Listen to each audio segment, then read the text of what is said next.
There's a very entertaining, light-hearted story, and I think people are inclined not to take it seriously, but I think it does have some serious things to teach. A man went to his Rabbi, and he had financial difficulties, and the Rabbi said to him, "Look, I'll give you a bracha, go home, and the first business opportunity that presents itself, you should take it, and I give you a bracha that should be successful." No, Baruch Hashem. Rabbi gave me a bracha. First night, it was a distance of several days journey. First night he's at an inn, and by the way, inns were very often run from Jews because the professions they were allowed to practice were very restricted. And this was something which somehow, the inn was owned by the local lord with a little L, and the Jew rented it and paid rent. And of course, Jews knew how to make money, and also Jews paid rent. So it was good for them. It was a good profession for a Jew. And of course, people who were traveling, Jews were traveling, needed a kosher place to go. That was a place to go. So he stops in, and he's a Chasidic Jew, dressed like a Chasidic Jew, sitting there eating his dinner, and the innkeeper, who was obviously a Jew and running a kosher inn, was sitting there playing cards with two of his friends. And the innkeeper says to his friends, "You see that Hasidic Jew over there?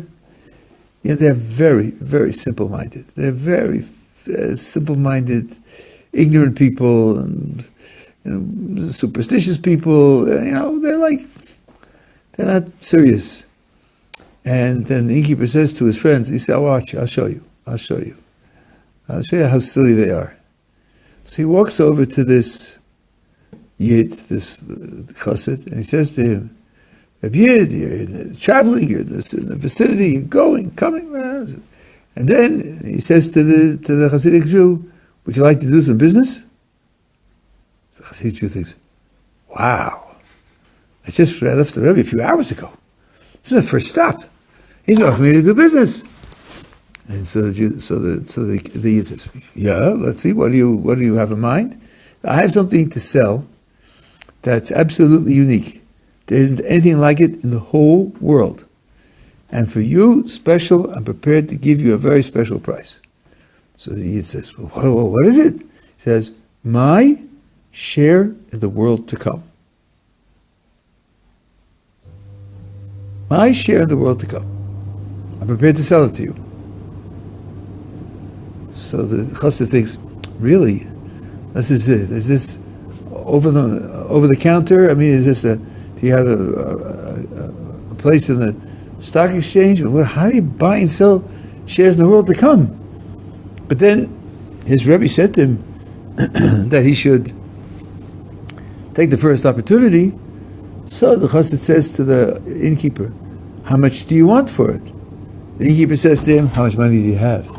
He says, "Well, I have so many rubles, but I need money to go home, so I have these many," whatever it was, 8 rubles. The innkeeper says, "For you special, 8 rubles. 8 rubles my share in the world to come."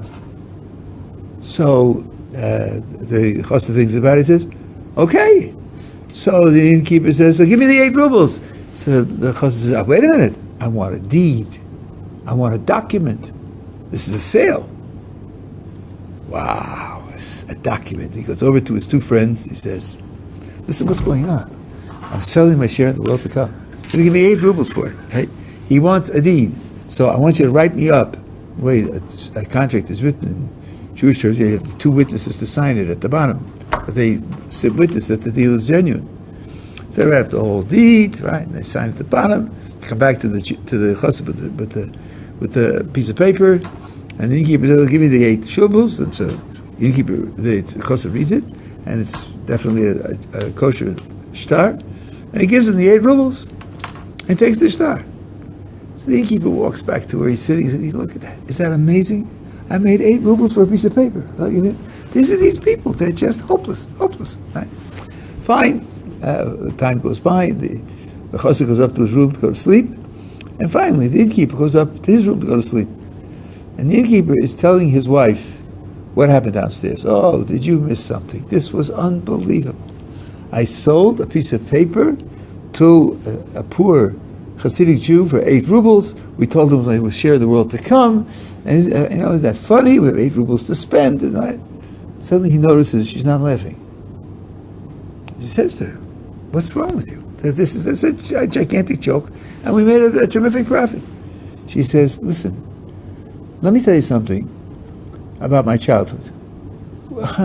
We weren't all that we weren't frummed out, but we did keep Shabbos, we did keep kashrus, and I remember my father in the winter months telling us something that he saw in the Cedar, Kol Yisrael yesh lehem chelik l'olam haba. Every Jew has a portion in the world to come.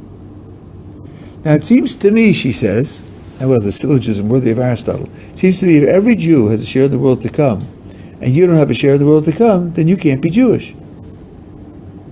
He says to her, you're crazier than he is. Are you nuts? I mean, I have a bris milah, I had a bar mitzvah, of course I'm Jewish. Says, listen, every Jew has a share in the world to come, and you now have no share in the world to come, so it must be that you're not Jewish. I can't stay married to you. She thinks, what did I get myself into? She's crazier than he is. But he can't budge her. He cannot budge her. Finally, in desperation, he says, well, I guess, no, he says, well, what are we going to do? And she says, I guess if he bought it from you, maybe he'll be willing to sell it back. So it was 2 a.m. when they trooped up to the chassid's room. The innkeeper bangs on the door, and the chassid comes, sleepy. Yeah, what do you want? And the innkeeper says, remember that deal we made? That deal for the sale of my share in the world to come? Well, I want it back. Now, you paid me 8 rubles for it. I'm going to make you an offer you can't refuse. I'll give you 16. You'll double your money. Just give me back the piece of paper, and here's 16 rubles. So this chassid says, listen, there are all sorts of conditions here, there are all sorts of things, considerations. So the innkeeper is frustrated, says, you want more money? 25 rubles. That's my last offer. So the chassid said, wait a minute, I'm not trying to get more money out of you. My Rabbi told me to take the first business opportunity that came my way. He told me about buying. He didn't tell me about selling. So he turns to his wife and says, the guy's nuts. He's going to make a gigantic profit for doing nothing. He said, what should we do now? She says, I guess we have to go to the Rabbi.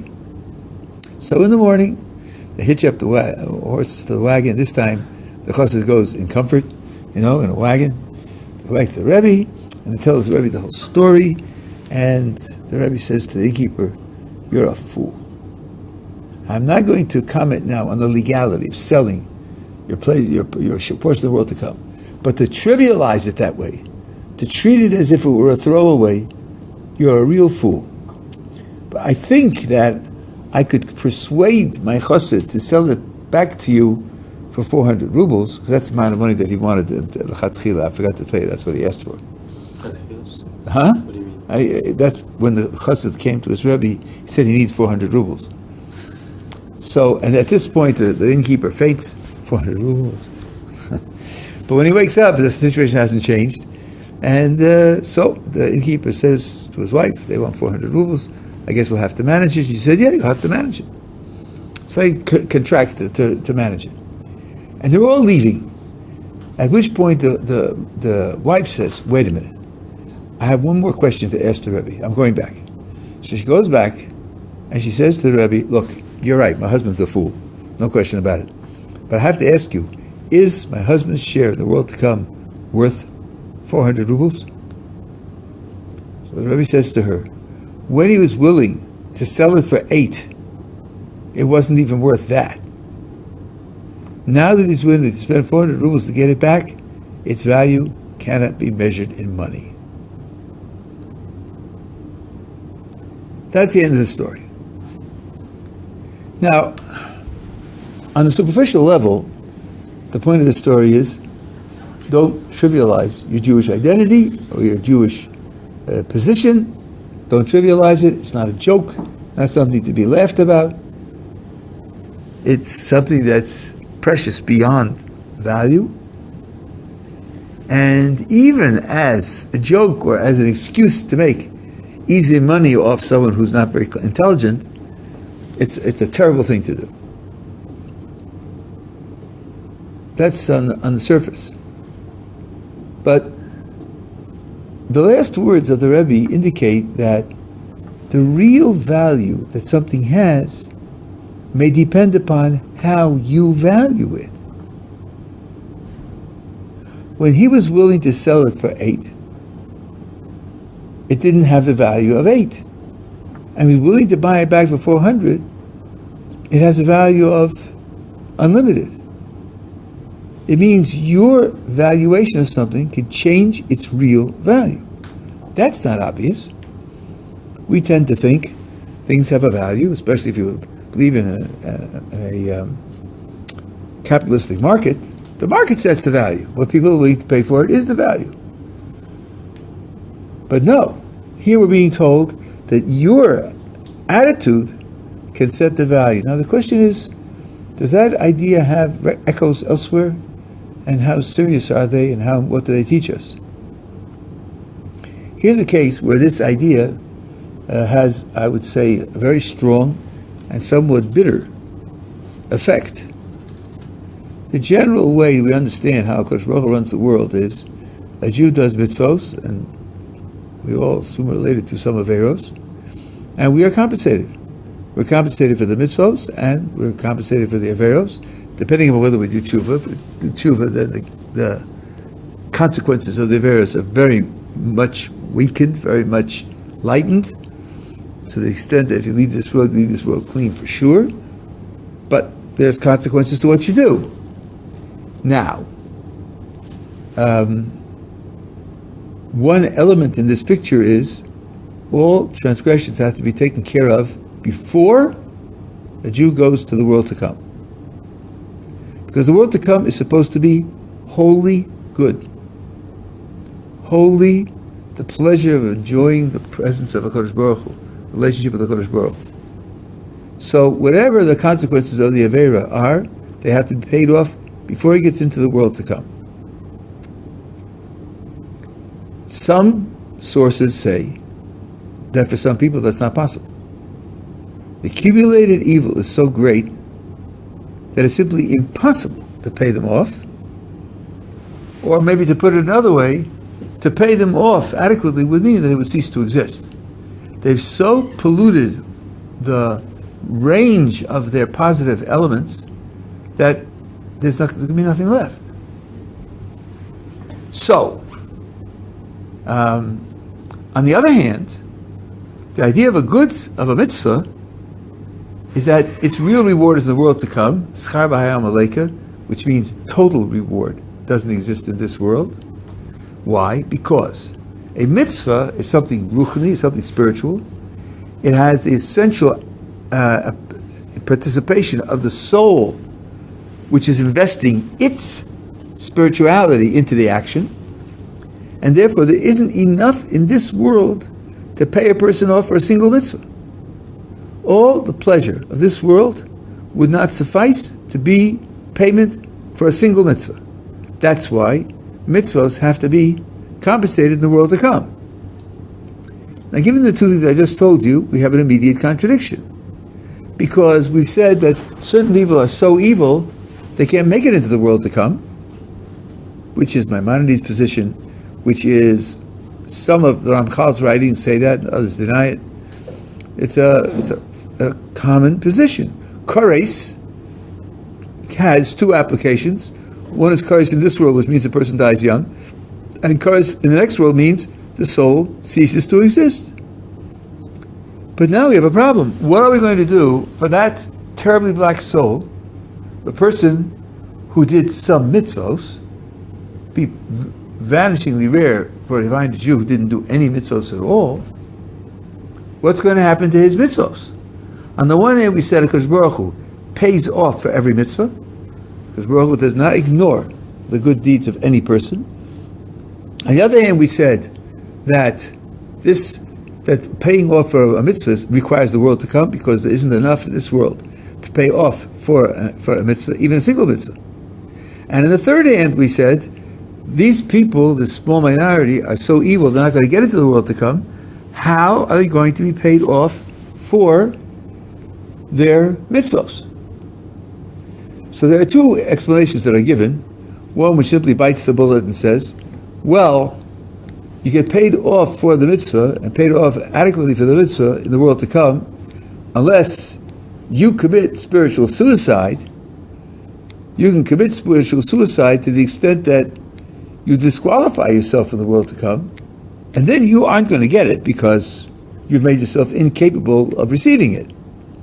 So, this idea of compensating a mitzvah in the world to come is, of course, only for people who don't disqualify themselves by their own free choices for the world to come. For them, it wouldn't apply. That's one answer.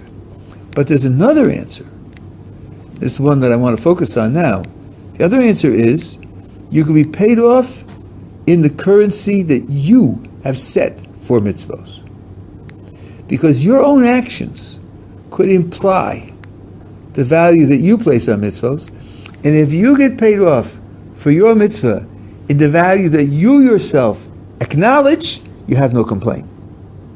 True, ultimately, you shouldn't have been paid off that way, because ultimately, in its own essence, the mitzvah requires an infinite reward, but you put a lower reward on it, and so you can't complain if you're paid in the currency that you yourself chose for it.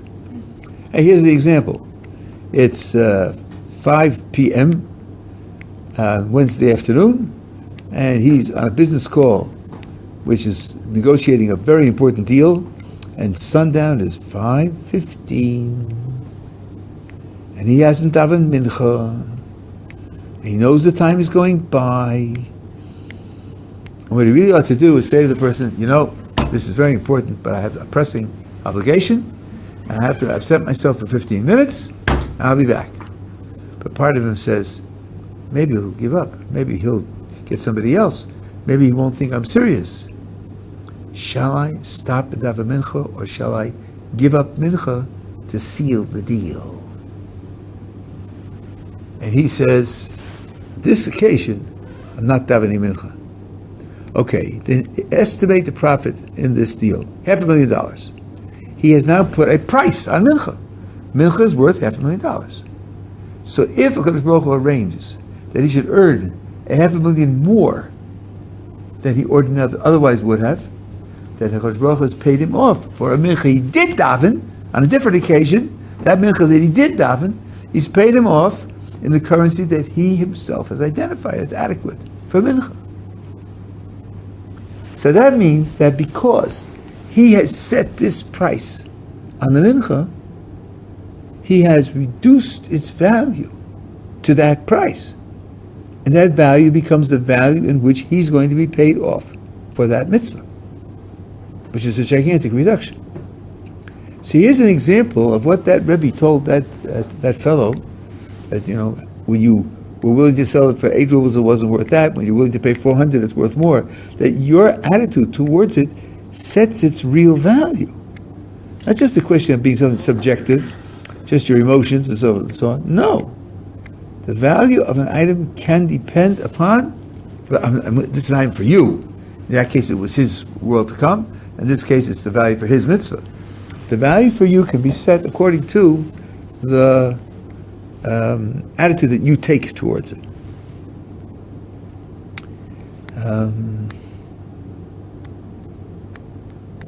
There's another example of this.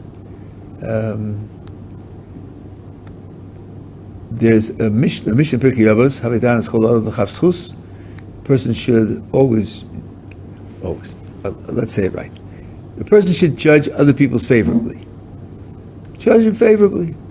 The Rambam on that Mishnah says it has to be reasonable. If this is a person whose general life is the life of a tzaddik, and he does something that's questionable, where the character of the action is open to interpretation, the Mishnah is not telling you that you should judge him favorably. You don't need a Mishnah to tell you that. From the fact that he's generally a tzaddik, you should know that on the basis of your own logic. And if this person is generally evil, he generally does things that are bad, and he's done something now that's questionable, the Mishnah is not telling you to judge him favorably. On the contrary, the reasonable thing to do is to judge him unfavorably. The Rambam is saying, this Mishnah is talking about a person whose record is mediocre. Sometimes he does good things, and sometimes he does bad things. Sometimes he's correct, sometimes incorrect in what he does. And this particular action is itself ambiguous. Could be understood good, it could be understood bad. There, the Mishnah is telling you that you should judge him favorably. Now, I think it's the Rav Nachman who adds a gloss to this Mishnah, because there's another source that says that you can only be punished for a transgression if you yourself agree to that punishment. You can only be punished for a transgression if you yourself agree to that punishment. So you read that and you say, what a good deal. I mean, before they punish me for my transgression, they ask me if I agree? Well, I don't agree. End of story. According to this, I'm free. Nothing bad can happen to me. But the truth is that they make it a little more subtle. It's not as if you live your lifetime, and then comes the time for judgment, and your whole history is laid out, and then the heavenly powers say, look at that one. That was a terrible one there. There you really failed. And we're going to give you this and this punishment. Do you agree or not? That's where it's obvious. No, and that's it, he's free. No, that's not what happens. What happens is this. He's really guilty of this transgression, but he's rationalized it. He's excused it. He's forgiven himself for it. So they show him this transgression in somebody else. He sees someone in the street or someone in the shuk, in the marketplace, doing this. How does he judge that person? Now here's where we have, of course, split standards. When the other guy does it, it's terrible. When I do it, there are all sorts of excuses. So, at the end of his life, they show him his history, they show him his transgression, and they say, we have awaiting for this transgression, this punishment. And when he starts to protest, they say to him, you can't protest. Do you remember this incident in which you saw so-and-so doing exactly this, and you condemned him? There's your evaluation. We're not asking for it now. You made it then. It's on record. And that's why you're going to be punished. So, the Rabbi Nachman says, how do you avoid that? Well, you avoid that by applying this Mishnah and applying it with sophistication so as to avoid ever condemning someone. Because if you avoid condemning anyone else, then you avoid punishment for your misdeeds. Because they can't bring your own self-proclaimed evaluation and use it against you. The question is, how do you do that? Especially if you take the Rambam's attitude that this Mishnah has to be used logically. And if the person you're looking at is a person who has a bad record and is a person who has done something that's ambiguous, the logical, reasonable thing to do is to say, well, what he's done is bad, because he has a bad record. How do you manage to avoid condemning him in such a way that that condemnation could be held against you for similar transgressions? So Rabbi Nachman says there's a way to do it, and that is to split the action from the person. The action can be judged objectively. There may be hidden traps, there may be conditions behind it that you're not aware of. You see a person draw a gun and fire a bullet to an area that's behind the wall, and then when you walk around, you see behind the wall There's a person lying there with a bullet in his chest dying. He said, wow, you just committed murder.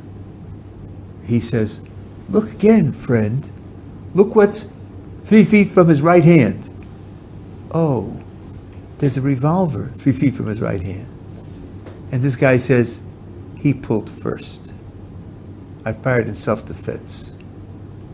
Oh, so even in evaluating the action, there can be some subtlety, some necessary caution, because maybe it was self-defense. But even if you've seen all the conditions of the action, and the action is condemned by law, that says very little or anything about condemning the agent for the action. Because even though the action may be strictly illegal, it doesn't follow that the agent is guilty. He may not have known what he was doing. He may not have known that it was forbidden. It may be that the person coming down the street opposite him is the twin brother of someone who's out to kill him, and he knows that. And he recognizes him. And with or without a gun, he knows he's coming to kill him. It's just that it turns out to be his twin brother. So he is justifiably assured that he is in danger, when in fact he isn't in danger. So then, even though he did kill someone, I think we would not condemn him because he had every reason to think that he was in danger. So what Rabbi Nachman suggests is that you try to detach the person from the action and create in your mind a favorable judgment of the person, in spite of the fact that the action may be clearly and objectively wrong, and you're not required to fool yourself about its being wrong. Now you say, yeah, but suppose I know about this guy that he has a regular record of performing these types of bad actions. Even so, I want to tell you an incident that happened to me many years ago, about 102 years ago. Well, not quite that old, but it was a long time ago.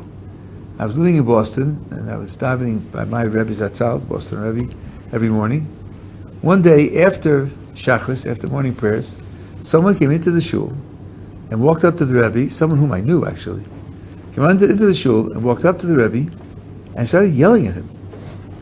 And insulting him. I was horrified. And after a few minutes, I couldn't take it anymore. So I walked in between the two of them and placed myself facing this other fellow, and I forced him out the door. I pushed him and he backed up until he was out the door. I came back to the Rebbe, and it was clear to me the Rebbe was perfectly calm. Perfectly calm. Not, muscles bulging to punch him in the nose, but holding himself back like a big tzaddik. Just perfectly calm. So I said to him, I don't see how you could do that. Boy, if that happened to me, the guy would have been on the floor already. And he said to me, I know what's going on at home. Oh, I thought, aha. This guy has apparently a very bitter home life. And he's always angry. He's always hurt. He's always feeling himself to be the victim. He's always tense, and that's why he's aggressive.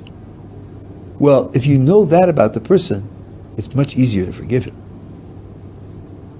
Okay, now Rabbi Nachman says, suppose you don't know, but it might be true. How well do you know him? Do you know what's going on at home? So maybe here's how you avoid judging the person. Even though the action is a bad action, you avoid judging the person by saying, well, maybe he's under pressure.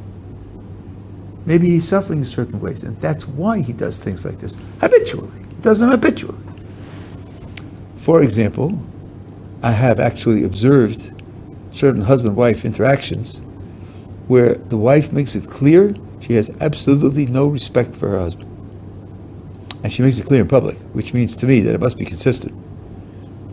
If this guy goes around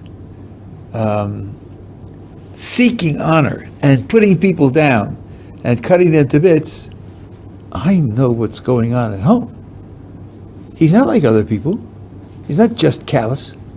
He's all the time taking it at home that you're a nobody, you're a failure, you're a loser.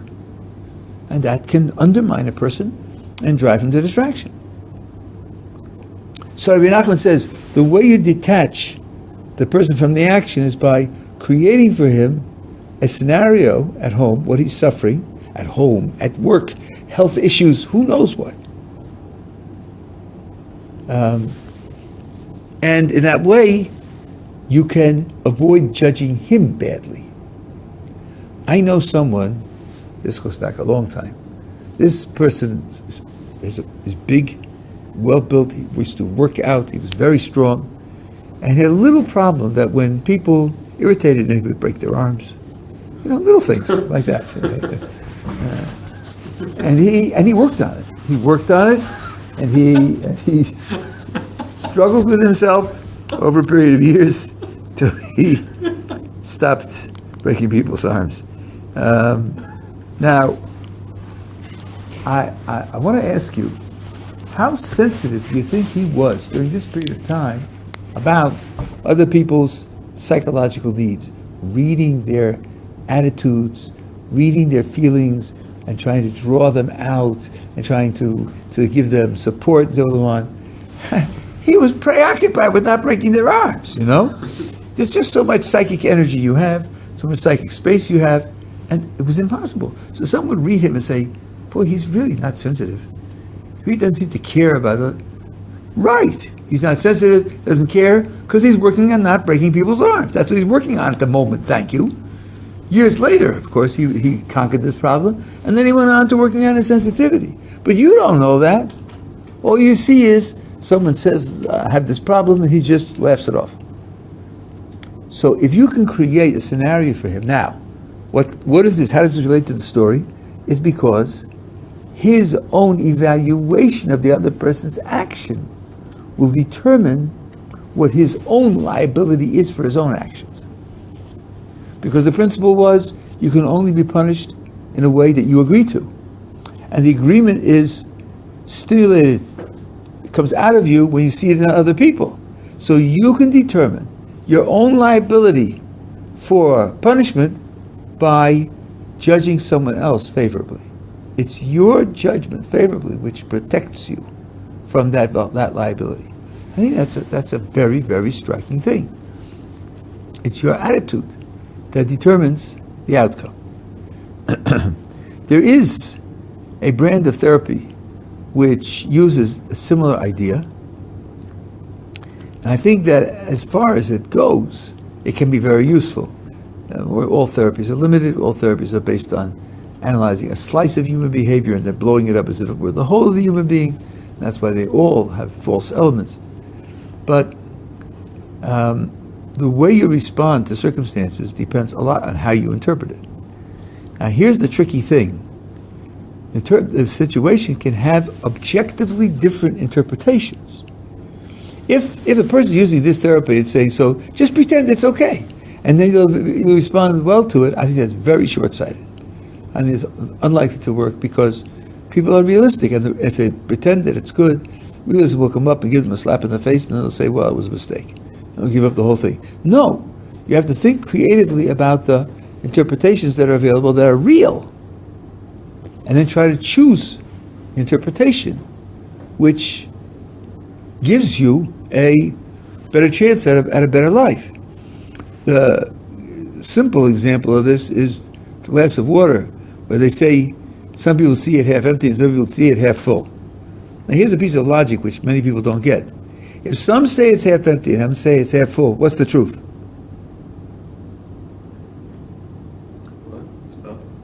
If some people say the glass is half empty and other people say the glass is half full, what is the truth about the glass? That it's both. If it's half empty, it is half full, right? Yes. Neither one's lying. Neither one's making a mistake. They're both right. Well, if it is both half empty and half full, and seeing it as half full gives you a much better shot at a productive life, why not choose to focus on that interpretation? It is true, after all. No one asking you to fantasize. No one's asking you to fool yourself, to pretend. Now, here's a case where I've seen this, but I've seen in cases of this, read about cases of this where this happens. You know what a quadriplegic is? Right? A person who's lost the use of his hands, his arms and legs. And the arms and legs are paralyzed, right? That often happens in accidents, injury to the spinal cord. What will he do now? So, there are two ways to look at it. My life is gone. I can't move. I can't even hug my children and grandchildren. I can't eat. I can't walk. I can't run. My life is over. And they die of depression. I've seen, there used to be something called postcards. You have to read about them in history books. They're a piece of cardboard with a picture on one side, and a place to write a short message on the other side, a place where you put the address in, and if it costs 10 cents to mail an envelope, say this costs 2 cents, people used to send them when they were traveling, postcards. The picture on the other side, where does it come from? So some of them were from artists who they sold the picture to the postal company to use it for their postcards. And sometimes you'd see a sentence at the bottom who the artist was. And I remember seeing painted by so-and-so, a quadriplegic, who painted with his toes. He can't use his arms and legs, but his toes are under his control. And he learned to paint pictures with his toes. What was his attitude? His attitude was, what have I got left? What have I got left? Now, it's true you've lost A, B, C, D, and E. It's also true that you have F left. What do you focus on? This person focuses on the F that he has left, and not on the A, B, C, D, and E that he's lost. He's focusing on a truth, and that gives him something to do, something to be proud of, an accomplishment, beauty, painting pictures. I read about another guy who learned to program computers with his feet. This was a long time ago, and he became a weather forecaster. He saw the cloud formations and the history of the weather in that area, and he learned how to forecast weather. So the guy could play guitar with his feet. That I don't know. Yeah. Oh yeah, there is. Okay. The guy could play guitar with his feet. Okay, same thing. What motivates people like that? What motivates people like that is, what have I got left? Now, let me tell you something that is realistic, and I hope it's not too bitter for you. This happens to everybody, because when you get older, you lose abilities. You hope to lose abilities, because the alternative is having a short life, and that's not happy either. But when you lose abilities, so then some people mourn the abilities they've lost, and some people think, what do I have left? And if you think, what do I have left? Then you still have a life of challenge, of growth, of accomplishment, certain satisfaction. This is straight psychology. But you have to learn how to do the focus. Sometimes you lose capacities, people lose their mental capacities. One of the people that I learned a great deal from, Yoshe Ber Soloveitchik, in Boston, when in his old age, I think he had Alzheimer's, he lost his memory. He was living with his daughter. And one day he said to his daughter, I don't know who you are, but I can tell you that you are the daughter of a Torah scholar. You're a Bas Talmid Chacham, his own daughter. Can you imagine how she felt? But he was still living in that world of Talmud and Torah, and he observed her character and the way she conducted herself, and she said, I can tell that your father is a scholar. Even though he didn't remember that it was himself. So this attitude of self-evaluation now, in this sense of cognitive therapy, choosing to evaluate what your circumstances are in the way in which will lead you to a productive life. And in religious terms, it means you're still able to serve God, you're still able to do mitzvos, you're still able to grow spiritually, And that's what life is all about. So I was counseling someone who lost his first wife a few months ago. And he turned to me because I lost my wife 2 years ago, and he knew I went through it. And he said that he finds himself thinking about the past. Did I do the right thing? Didn't I do the right thing? Shouldn't I have done this differently? And so forth and so on. And he says it's very painful. So I said to him, number one, it's normal. I think everybody goes through that. But you want to try to get yourself to the following situation. The past is important if it's a springboard for the present and future. If you're trying to decide what to do now, and you use your past experience as data, as information out of which you can make a good decision about what you're going to do, then that's valuable, it's positive, and it's worthwhile. But and that means your focus, let me just take some insulin here, prepare for dinner.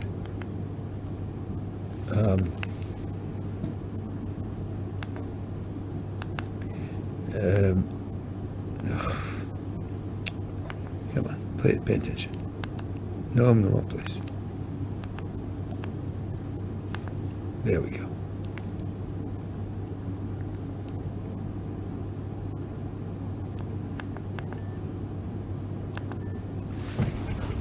It depends on where your focus is.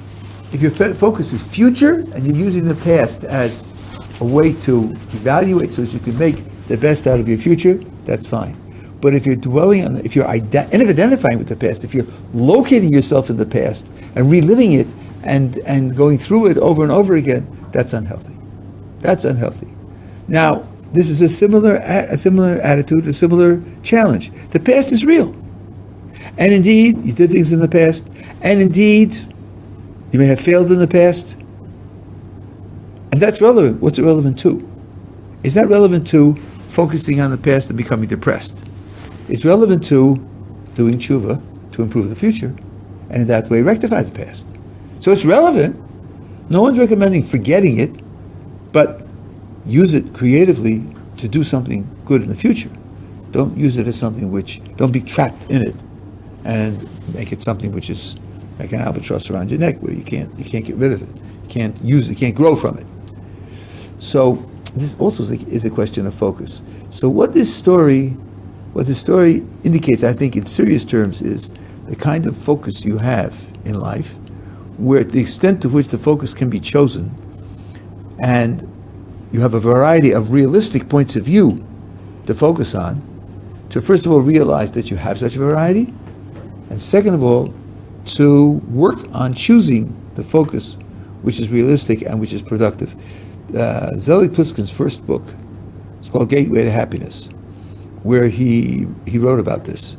He has some psychological training, and he's a very good Talmud Chacham. And so he's not making this up. He's not just, learning psychology and then finding things that in Torah that support it. No, he's a serious Talmud Chacham, a serious Dovid. And that's where I learned this idea from, this idea of changing focus. And he has examples. Many of his books have examples of choosing other foci so as to have a more productive way to deal with your life. It's a very, very important piece of life wisdom. That's something we can get out of this story. Okay? Question. Yeah.